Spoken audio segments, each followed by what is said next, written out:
Graz, from 1 to 10, with 10 being the most panicked, how panicked are you about the Steelers? 10, but look, I mean, don't be offended. 10, but. I just don't think they're very good. I understand they're 5-4, but they've lost 3 of their last 4.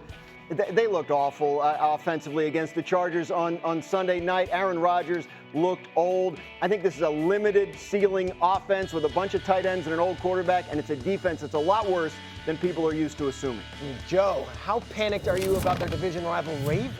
4, I would have to say.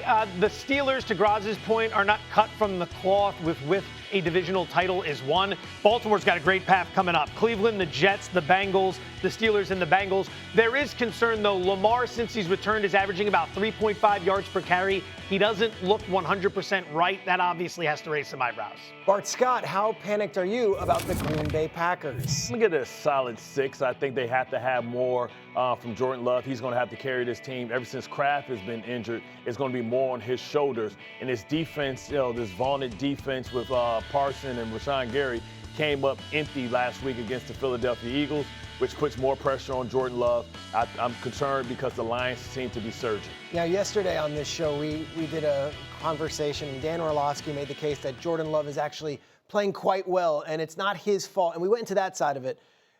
There's a lot of panic in Green Bay right now.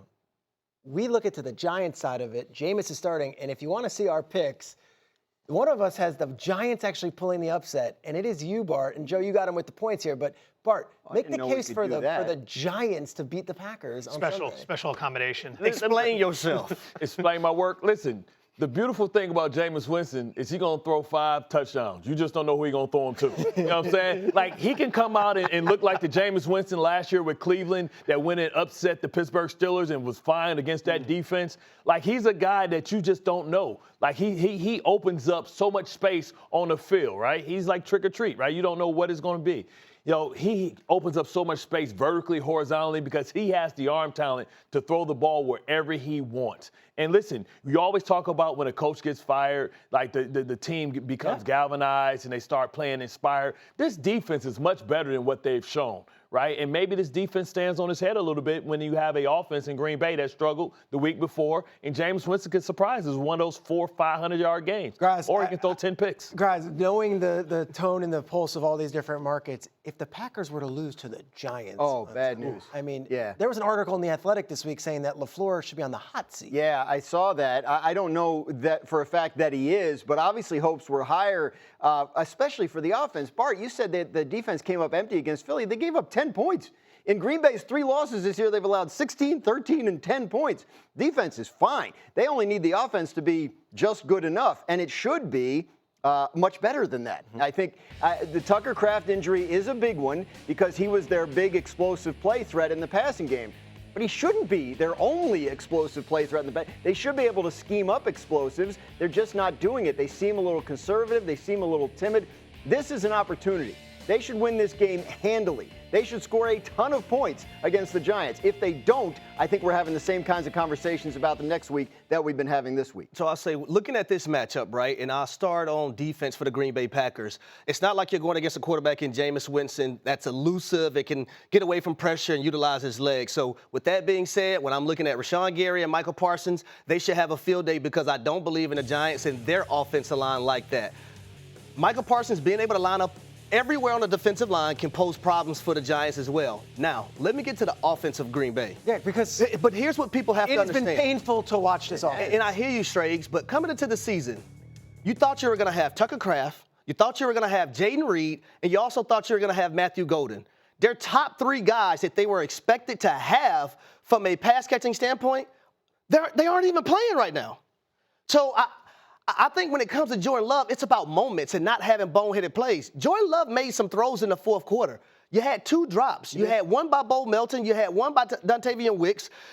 He can't catch it and throw it to himself. But here's the thing. When you pay the guy $50+ million and you've given him years to grow into the role, at some point you got to take what's around you, like Mahomes has had to do in Kansas City, and you got to find a way. It doesn't need to look pretty. It doesn't need to look great. But the eye test on Monday night, he looked lost and in panic mode in the fourth quarter of that game. He looked overwhelmed. Well, Winston can do that. Was that part of the Eagles' defensive line and them getting pressure on the offensive line of Green Bay? Jenkins is now out on the offensive line. Pressure's a part of football. But you have, if you're Jordan Love, you have a defense that allows you to take take chances and be Yes. aggressive. Like, I mean, try some stuff. I don't think they need to play it as close to the vest as they did against the Eagles. Real quick, Jeff Hafley, the defensive coordinator of the Packers, he is a Jersey native. He will be in front of that crowd.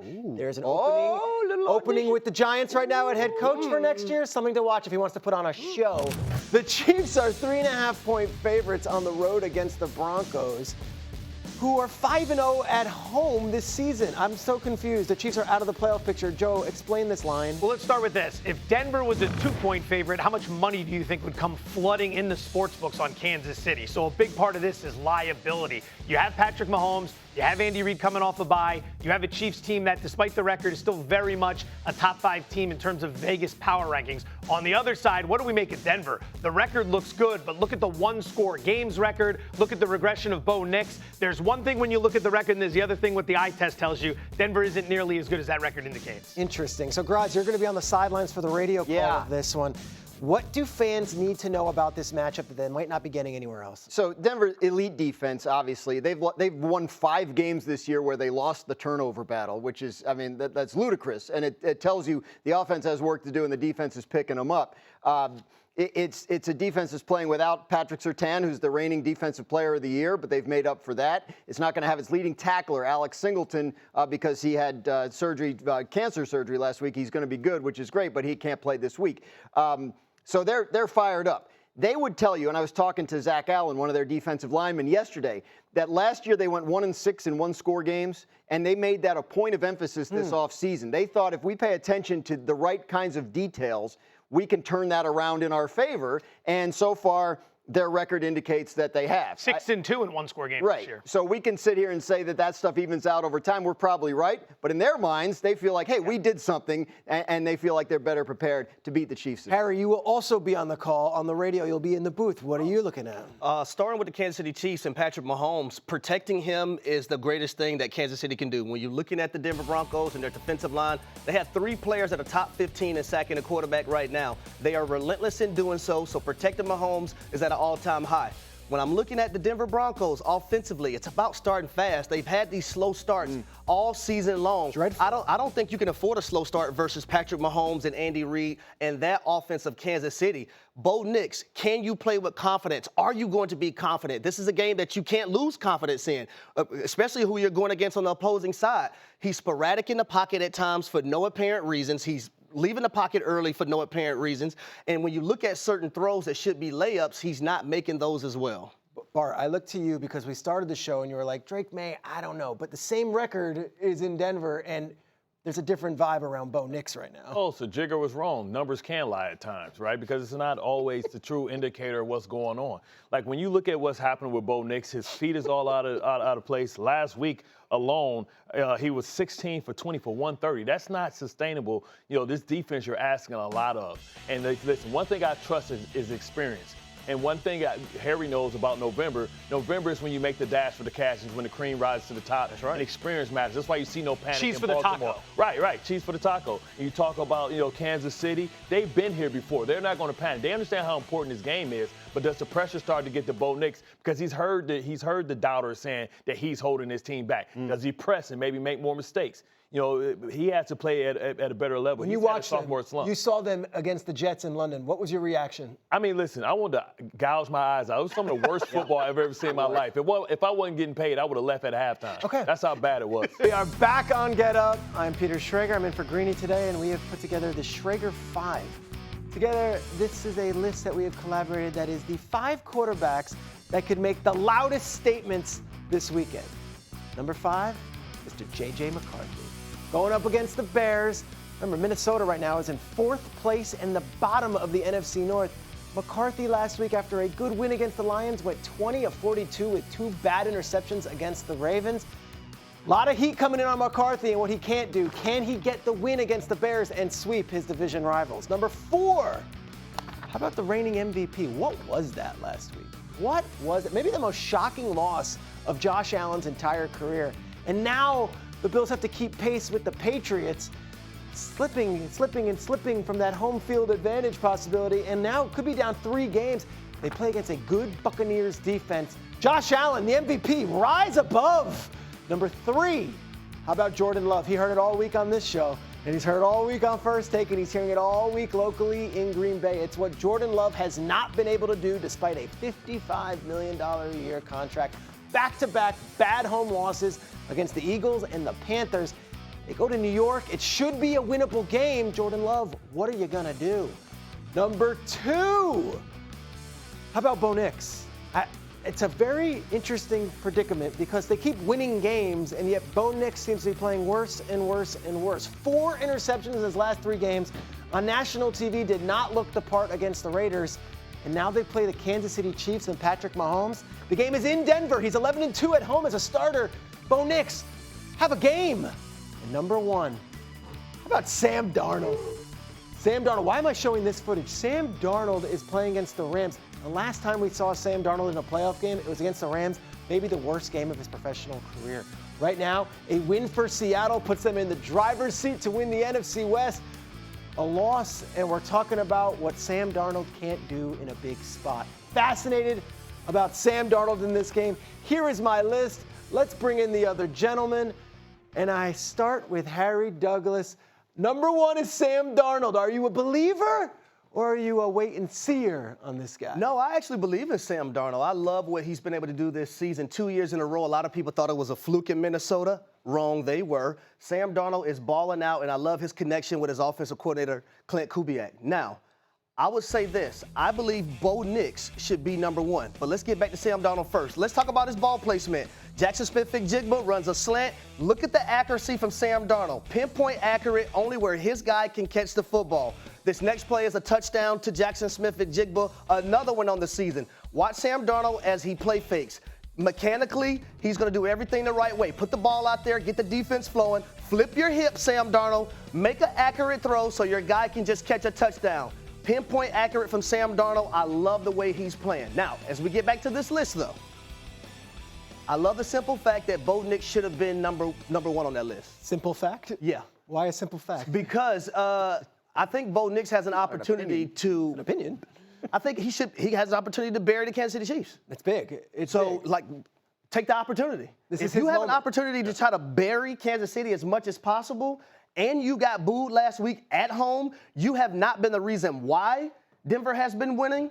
I think you can make a bold statement. That's why I would have him at number 1. I dig it. You'll call that game on radio, but let's stick here in the NFC West here. The simple fact is that we always talk about Sam Darnold in the regular season the last 2 years, and yet that postseason in the Week 17 game against the Lions were dreadful. So where are you kind of staying out here? I think based on the conversations I have with people around the league, the consensus seems to be that he's playing better now than he even did last year in Minnesota, that he has elevated his game in certain ways. So I think the playoff experience, that loss, you can grow from that. That can harden you. That can make you tougher for the next time.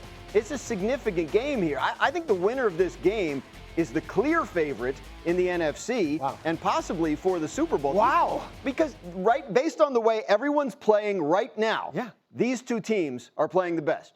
And they're playing each other this week in a divisional game that's going to tell us a lot about both of them. Yeah. Seattle, I think, is being slept on a little bit. They were up 35-0 halfway through the second quarter last week. They're crushing people, and they're doing it on the road, too. Bart, your thoughts on Darnold? Well, listen, you talk about Darnold, his worst game. You must have forgot about his whole Jets career and ghosts and all that stuff. But listen, we don't count those. People forget how young he was when he got in the NFL. 21. He's playing at a high level. I think he's playing with a bit of a chip on his shoulder. And you talk about how he struggled in the playoffs last year. I thought last year, Kevin O'Connell, his protections were exposed by Aaron Glenn, and everybody just copied the same game plan, and they weren't able to recover from that.